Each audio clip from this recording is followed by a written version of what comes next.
Imagine $6,000 worth of designer jeans, high-end handbags, and baby clothes, snatched in broad daylight from stores like Ross, Marshall's, and Burlington. Two sisters, Carla and Genesee, smiled through every single heist, genuinely believing Florida was their personal buffet. They were wrong. The second those cold handcuffs clicked shut, a detective leaned in and delivered a truth that wiped the grins off their faces for good. You'll want to stick around, because this twist is something no retail thief ever sees coming. It's a story that proves the real consequences aren't always jail time or fines, but something far more devastating. Meet Carla Stephanie Soto, Aranita and Genesee Michael Flores Reyes. These two weren't casual boosters. They were professionals. They rolled into Florida in a white Kia, its trunk packed with the tools of their trade. Custom-made, foil-lined bags to bypass electronic security gates and heavy-duty wire cutters for severing tags. For months, this dynamic duo zigzagged across the Sunshine State, from Jacksonville to Miami, leaving a trail of empty hangars and baffled store managers. Their targets were specific: infant onesies, Nike hoodies, and Michael Kors clutches. These weren't random grabs, but calculated hauls, scooped into oversized, foil-lined totes. Their total take climbed past $6,000, a figure that would make most honest folks gasp.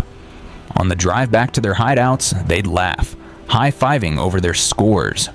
With their children napping in the back seat, they'd count cash from their Facebook Marketplace sales. To them, shoplifting wasn't a crime. It was a lucrative mommy and me side hustle. Why bother with a 9-to-5 when clearance racks were free for the taking? They saw themselves as savvy entrepreneurs exploiting a flawed system, and for a while, it seemed like nothing could stop them. June 25th, 2024. In Charlotte County, the day started like any other promising score. But inside the local Ross, something was different. A sharp-eyed loss prevention officer felt a prickle of recognition. He recognized a woman from a previous theft by a distinctive ankle tattoo of a hummingbird. This time, she wasn't getting away. A discreet call to law enforcement brought deputies who silently boxed in the white Kia. Inside, a deputy tapped Carla on the shoulder as she held a pair of unpaid-for designer jeans. Her immediate response was a classic, easily debunked lie. "I was just returning these."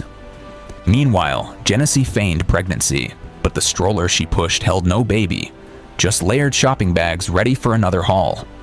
In the trunk, deputies found their arsenal: magnetic tag poppers, pliers, and expertly crafted foil shields.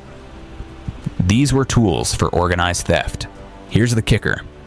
In Florida, simply possessing these theft avoidance tools is a felony. The sisters figured they'd face a night in jail, maybe a fine. They had no idea that U.S. Immigration and Customs Enforcement, or ICE, already had tabs on them, a fact that would soon shatter their carefully constructed world. As Carla and Genesee's fingerprints were scanned at the county jail, the system pinged a federal database. The results were immediate and damning. Both women had prior entries from 2019 indicating they had entered the country without inspection. They were undocumented and flagged. Charlotte County participates in the 287G program, a powerful initiative that deputizes local law enforcement to act as immigration agents. It's a seamless pipeline to federal immigration enforcement. A single checkbox on their arrest sheet triggered an immigration detainer, and bright orange ICE hold stickers were slapped across their files. Carla's bravado melted away. Her voice barely a whisper, she desperately asked, "Can I pay a bond and go home tonight?" The sergeant's reply was a gut punch. "Ma'am, you're not going anywhere but Chrome." Chrome, as in the Chrome Service Processing Center in Miami, often the last stop before expedited removal flights. Hearing the name, Genesee dissolved into uncontrollable sobs, repeating one phrase like a broken record. "My babies were born here. My babies were born here." Deputies offered tissues, but no promises. Under Florida's strict policies, local cooperation with ICE is mandatory, and family ties, even to American-born children, cannot cancel a removal order for an undocumented parent. The panic was real, raw, and utterly devastating. Detective Morales didn't yell. He simply laid out the grim truth. He slid a series of photos across the interview table. The mountain of stolen loot, the specialized tools, and the ultimate betrayal. Screenshots of their own Facebook posts, flaunting stacks of cash. It was irrefutable proof of their organized criminal enterprise. Then, Morales delivered the line that turns petty thieves into ghost white statues. Ladies, congratulations. You just shoplifted yourselves into a federal immigration violation. Tomorrow morning, ICE picks you up. No bond, no bail, no second chance.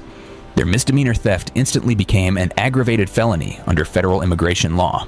Why?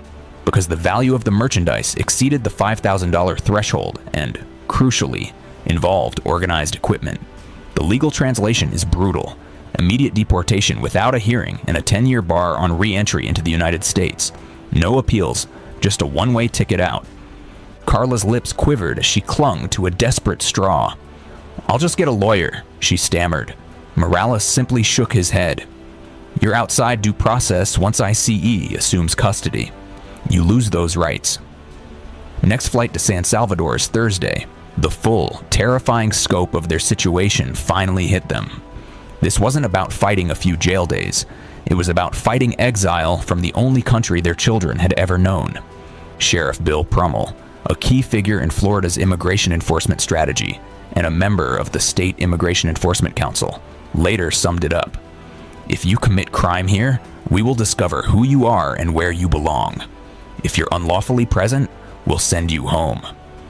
His words were a stark warning, a testament to Florida's policy of using local law enforcement as a direct conduit to federal agencies.